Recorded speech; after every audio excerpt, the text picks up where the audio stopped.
Hey everyone, I'm meteorologist Kerrin Jeromin. Thanks so much for checking in with this week's SnoCountry SnoCast as we finish out the last few days of 2018 and head into the new year. A lot of places are going to have snow and chilly weather to finish out the year. What better way to do so, right?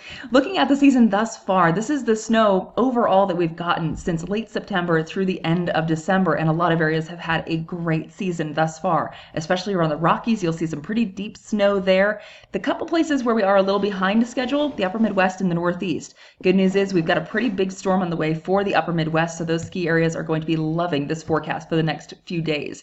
Here's the storm track of this big next storm we're watching. This is the low pressure center, or the center of the storm, that's going to dig its way out of New Mexico right through the center of the country and into the Great Lakes over the last few days of this week and into the upcoming weekend. This is going to bring some pretty significant snow for our Midwest ski areas and even a little bit through the Four Corners as well. You'll also see a couple other areas of low pressure, or the L's on the map, and that indicates a couple other smaller systems through the Four Corners. That's also going to help bring some pretty good snow to the western U.S. So let's focus in on the Midwest storm first, because this is really the big one that's going to impact a lot of post-holiday travel, but also, of course, bring us some big snow for those Midwestern ski areas. So again, this is a forecast model. You're looking at that low pressure. We just looked at the center of it.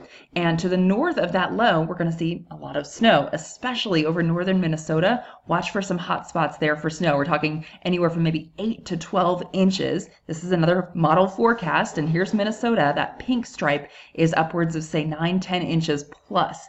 That's going to mean some pretty awesome skiing for some of those northern Minnesota ski areas. I'm talking places like Lutsen, Giants Ridge, Buena Vista, Detroit Mountain, even the Whitecap Mountains in Wisconsin. All those areas are going to be great go-tos for the end of this week and into the weekend as well. Now, over the southwest, some of this moisture from this system is going to impact those New Mexico mountains, plus another little system moving through really enhances things. So same color scale here. Anywhere you see those deeper purples, that's upwards of 6 inches. The pinks, we're talking something 9-10 plus inches. So some great areas to hit here through the end of the week and the weekend. Angel Fire, Taos, Red River, Ski Apache, really any ski areas in New Mexico are going to be a great bet over the next several days. In the Northwest, boy oh boy, it's just been a constant plume of moisture here, and once again through the end of 2018 we'll have a couple other systems to really help things add up.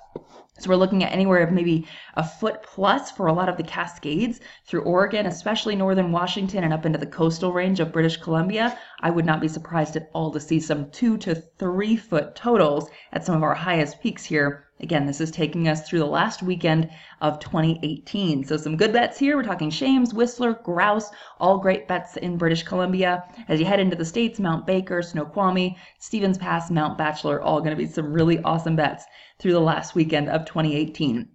In the Northeast, I wish we had some better news here. Unfortunately, we've got a slug of moisture coming in and just not enough cold air. We might have a little shot of snow early on Friday for places like northern New Hampshire, up into northern Vermont and Maine, before some milder air moves in and we change over to some wetter weather. We won't want to talk about that too much.